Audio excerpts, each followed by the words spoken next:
नमस्कार दोस्तों, आपको प्रियंका स्टडी में स्वागत है। दोस्तों देखिए, एक नया जोड़ा शादी के बाद कैसे सुहाग रात के लिए लड़की डरती है और आखिर क्या होता है बाद में, और क्या वो दोनों मिल पाते हैं या नहीं। तो चलिए शुरू करते हैं। सुहाग रात को एक यादगार पल बनाने के उम्मीद से रोहन अपने कमरे में आता है।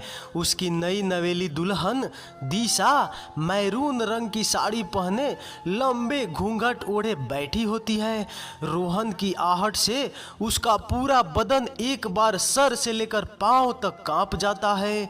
एक डर उसे यही सताए जा रहा था कि पता नहीं कब उसे भी उसकी सहेलियों के जैसे जबरदस्ती सुहाग रात के नाम पर एक अनचाहा संबंध बनाना पड़ेगा। जैसे जैसे रोहन आगे बढ़ता वैसे वैसे दिशा की दशा बिगड़ती जा रही थी। दिशा के मन के समंदर में हजारों बातें उठ रही थी। कभी कभी उसका मन कहता कि क्यों न वो खुद रोहन से कह दे कि वो आज इसके लिए तैयार नहीं है, पर अगले ही पल शांत हो जाती।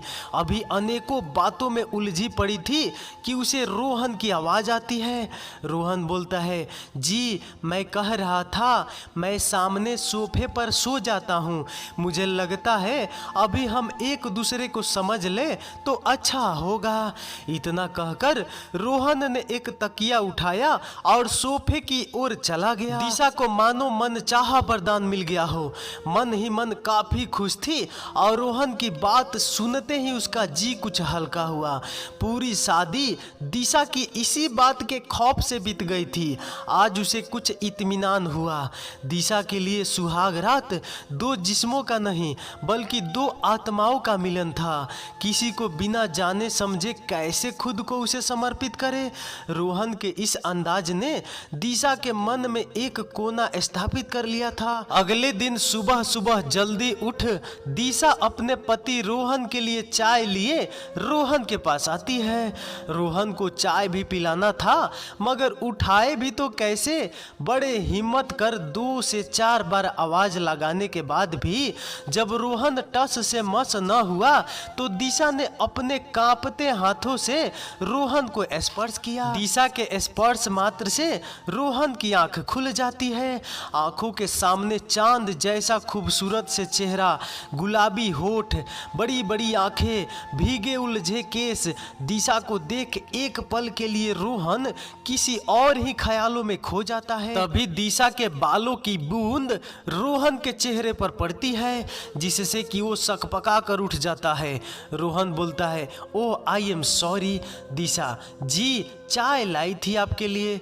दिशा ने रोहन को चाय दी और फिर शादी के अगले दिनों के दिन भर के कामों में व्यस्त हो जाती है। रोहन भी अपने कुछ एक काम में व्यस्त हो जाता है और फिर शाम 6 बजे रोहन वापस अपने कमरे में लौटता है। दिशा अपने कमरे में ही रहती है। उसकी एक जेठानी, जो कि उससे उम्र में शायद 3 या 4 वर्ष ही अधिक थी, उसे अपनी छोटी बहन जैसे ही स्नेह करती थी। रोहन ने दिशा को बताया कि उसके भैया और भाभी ने उनके लिए लेह लद्दाख की टिकट बुक कराई है और अगले दिन ही उन्हें जाना है। रोहन बोलता है, दिशा अपना सामान पैक कर लो, कल 12 बजे की फ्लाइट है। दिशा का दिल अब और भी तेजी से धड़कने लगा। अब तक तो उसे कम से कम घर के बाकी लोगों का रहना कुछ ठीक लग रहा था।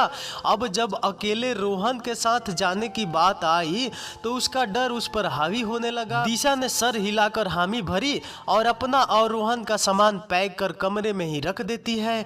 रोहन अपना तकिया उठाए सोफे पर चला जाता है। वहीं सोफे पर लेटे लेटे दिशा से कहता है, दिशा अगर किसी चीज की जरूरत पड़े तो बता दीजिएगा।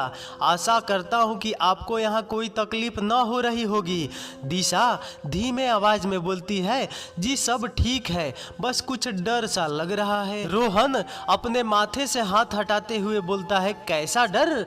दिशा बोलती है, वो कल बाहर जाना है ना। रोहन बोलता है, अरे वो डरने की कोई बात नहीं है, मैं हूं ना, सो जाइए, कल निकलना भी है। रोहन और दिशा अगले दिन अपना सामान लिए एयरपोर्ट पहुंचते हैं। बोर्डिंग पास लिए जहाज में अपनी सीट पर जाकर बैठते हैं।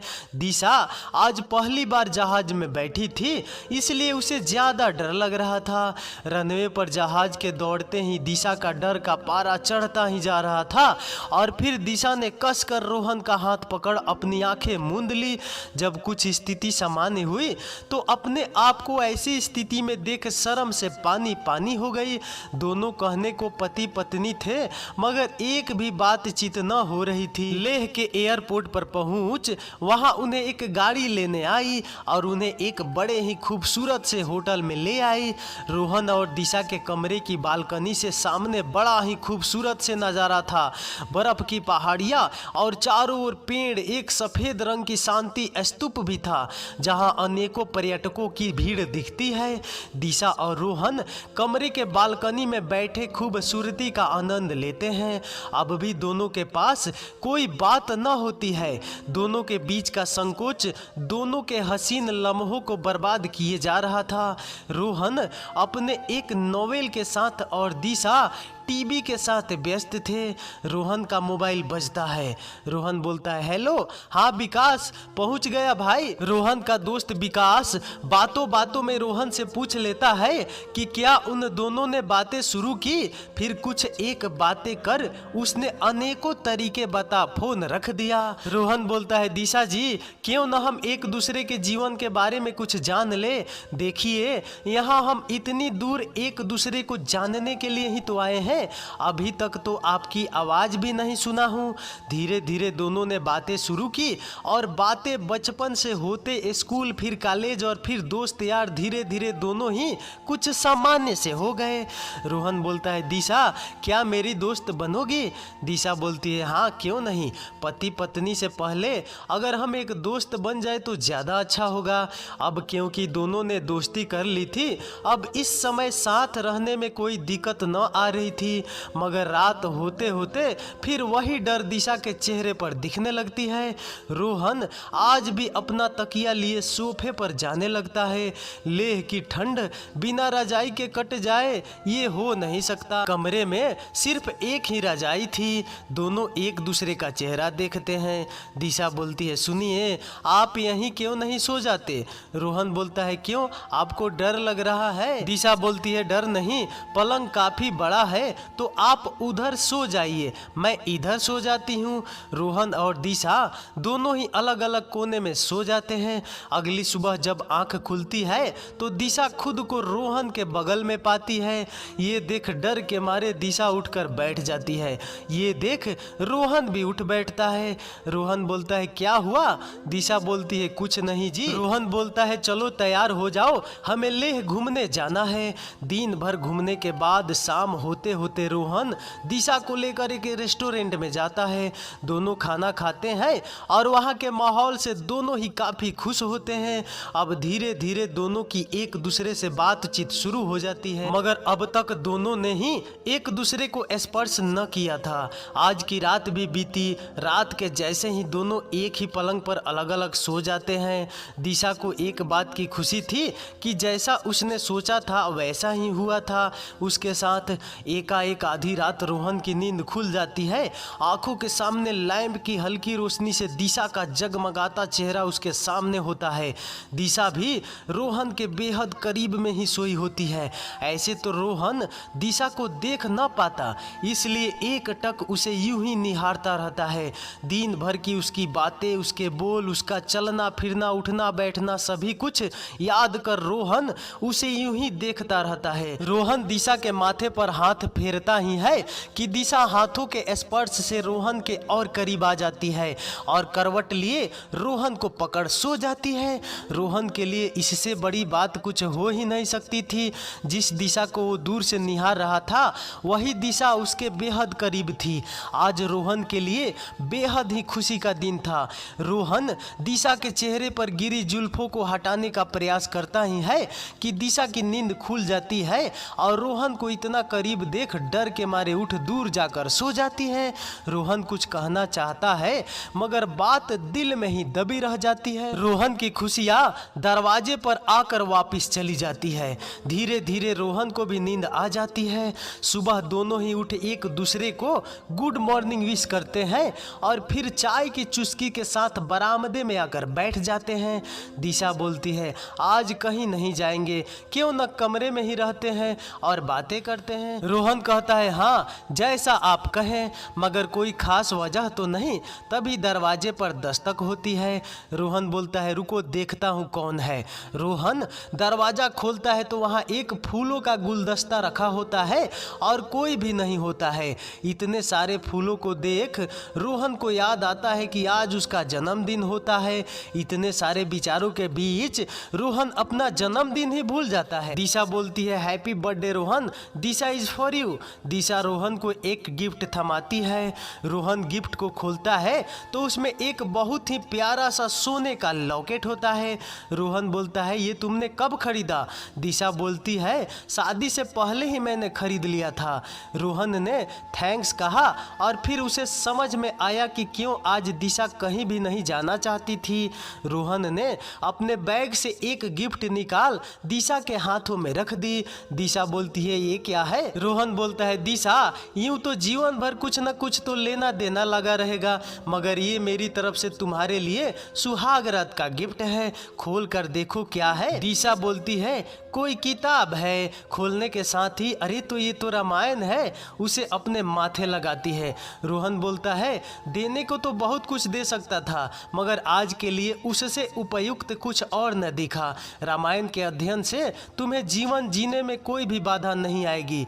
दिशा बोलती है जी थैंक्स। रोहन ने धीरे धीरे दिशा के मन में अपना कोना बना लिया था। दिशा आज रोहन के इस गिफ्ट से बेहद खुश थी। थोड़े देर बाद ही दोनों सुबह का नाश्ता करते हैं और फिर बैठ बातें करते हैं। करीब 12 बजे एक बार फिर कमरे पर दस्तक होती है।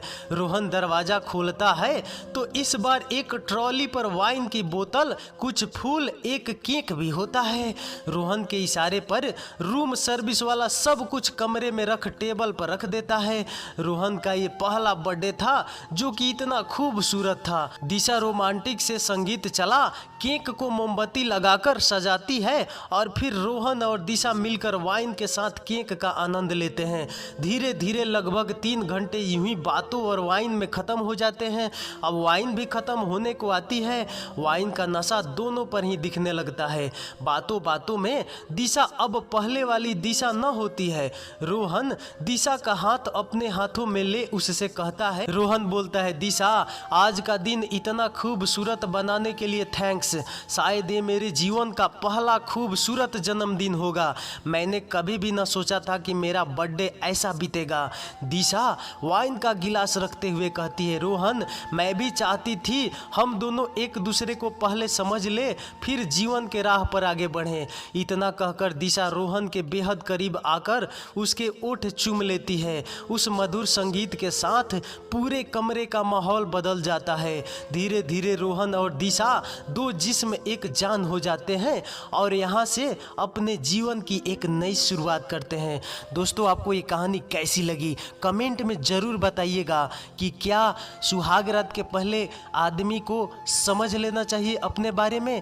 तो हाँ तो ज़रूर कमेंट कीजिए और ना तो नहीं कमेंट कीजिएगा। तो चलिए अगले वीडियो मिलते हैं, तब तक नमस्कार, धन्यवाद, बाय बाय।